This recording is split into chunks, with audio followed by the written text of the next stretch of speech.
Today I'm giving you a full tour of the new Sudbury Junction.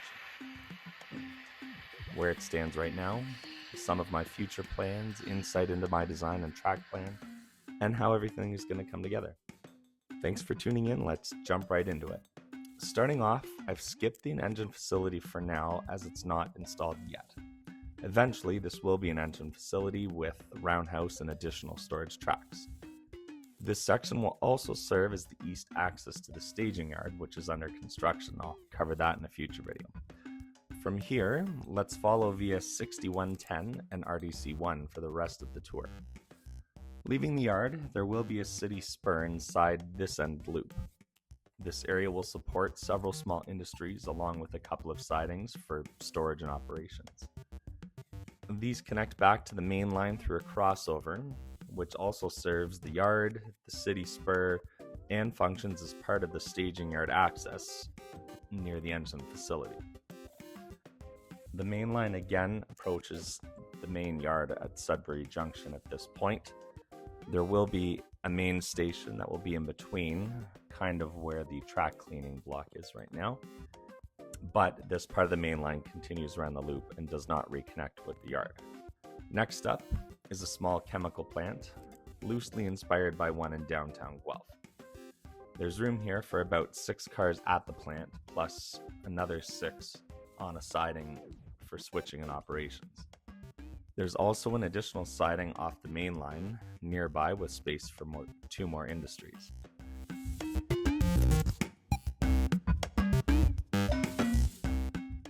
After that, there will be a small GO Transit stop.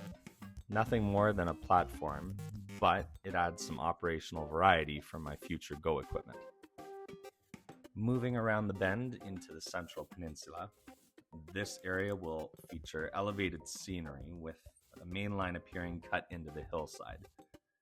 Inside of that, there will be a small suburban streetscape with a couple of road bridges that cross over the train tracks.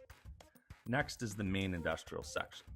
On the inner loop, there will be a plastics facility with 5 tracks, along with a full in-out track for building trains. Mirroring that on the outer loop is an auto rack industry with 6 tracks and its own in-out track as well. Both of these industries have a small stubbed track at the end for storing locomotives during operations.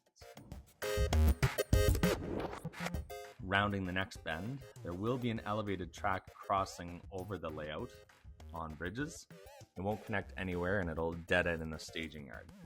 It will be powered so that I can stage a train here for visual effect.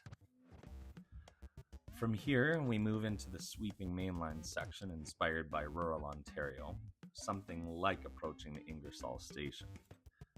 This area will feature rolling fields, light tree coverage, and subtle elevation changes.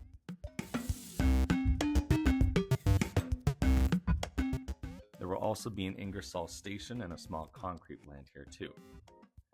This will also be the first section that I scenic, mainly for realistic rail fanning shots, something I'd like to start doing sooner rather than later.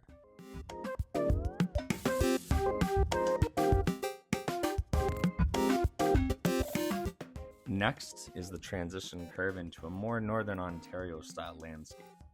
The scenery here will become more dramatic, not entirely realistic for Ontario or for British Columbia, but it'll be a blend of somewhere in between the two. And there's also another crossover here that provides access to the west end staging yard. The double track here splits into a single track through the more scenic bridge heavy section, and the other one just goes into hiding until it comes out on the other side of the backdrop. The first bridge will cross a small river inspired by scenes around Syncro, Ontario, and you can check out some great footage of that in the video I've linked here from TVO.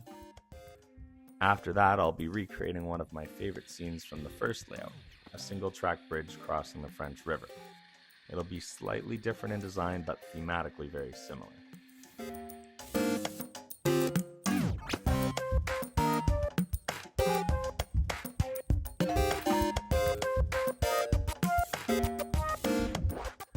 On the far side of the divider, both mainline tracks come back together here briefly before entering a small industrial area, including a livestock siding, a rural stop near a farm, and a lumber industry. This also gave me the chance to include a full diamond crossing, just not on the main line for reliability's sake. Throughout the layout, I've avoided using grades related to that. Instead, I'm relying on open benchwork and elevation in the scenery to create the illusion of grade while I keep operations reliable. Mainline curves are a minimum of 20 inches on the inner loop and 21.5 on the outer loop for better appearance and smoother operations. And then, from here, the mainline crosses back under the divider and returns to the Sudbury yard. Overall, the layout is designed to feel like a point-to-point system, even though it's fully a loop. The inner and outer mains are also completely independent, allowing for one train to run continuously while I operate on the other loop, adding both visual interest and operational flexibility. The goal from here is to finish all remaining track work, including the yard, by the end of the year, and start scenic work on that first section so I can get back to filming proper rail fanning content. And that's it. Thanks for coming along for the tour. If you want to see how the layout comes together and see how it compares to the first layout, feel free to stick around. There is a lot more to come.